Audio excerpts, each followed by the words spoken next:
Taste the Daily.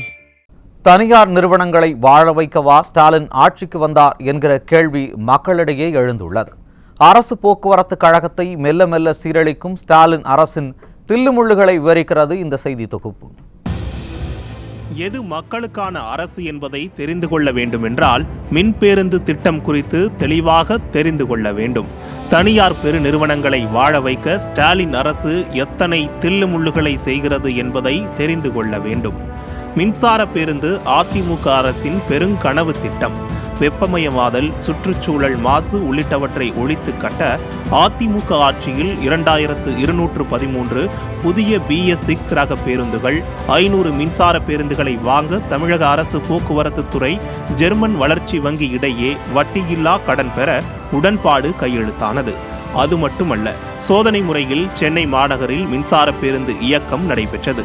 இந்த சோதனை ஓட்டத்தை அப்போதைய முதல்வர் எடப்பாடி K. பழனிசாமி தொடங்கி வைத்தார். எடப்பாடியார் ஆட்சி தொடர்ந்திருந்தால் வட்டியில்லா கடன் மூலம் பெறப்பட்ட பேருந்துகள் அனைத்தும் அரசுக்கு சொந்தமான பேருந்துகளாக இருந்திருக்கும். அதில் ஓட்டுநர், நடத்துனர் என இளைஞர்களுக்கு வேலை வாய்ப்பு கிடைத்திருக்கும். மானியம் உட்பட பல சலுகைகளை அரசு போக்குவரத்து கழகம் பெற்றிருக்கும், லாபம் ஈட்டியிருக்கும். ஆனால் விளம்பரத்தால் வீழ்ந்த ஸ்டாலின் ஆட்சிக்கு வந்தார். அரசுக்கு லாபம் ஈட்டி தரவா ஸ்டாலின் ஆட்சிக்கு வந்தார்? தனியாரை வாழ வைக்கத்தானே. ஸ்டாலின் ஆட்சிக்கு வந்தவுடன் இத்திட்டம் அப்படியே மாறி இருக்கிறது. உலக வங்கியிடம் கடன் பெற்று ஓம் என்ற தனியார் நிறுவனம் மின்சார பேருந்துகளை வாங்குமாம். அதை பராமரிப்பது, ஓட்டுநரை நியமிப்பது என எல்லாவற்றையும் அவர்களே பார்த்து கொள்வார்கள். அதற்கு மாறாக அரசு வாடகை கொடுக்கும் என்கிறார்கள். தனியார் ஏன் பேருந்தை இயக்க வேண்டும்? அதற்கு ஏன் அரசு வாடகை கொடுக்க வேண்டும்?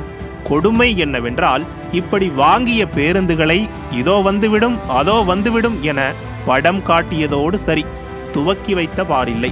கருணாநிதி பிறந்த நாளன்று இயக்குகிறோம் என்றார்கள், ஆனால் செய்யவில்லை. காரணம், இந்த பேருந்துகளை சார்ஜ் செய்வதற்காக சார்ஜிங் பாயிண்ட் உட்பட எந்தவித கட்டமைப்பு வசதிகளையும் அரசு செய்யவில்லை.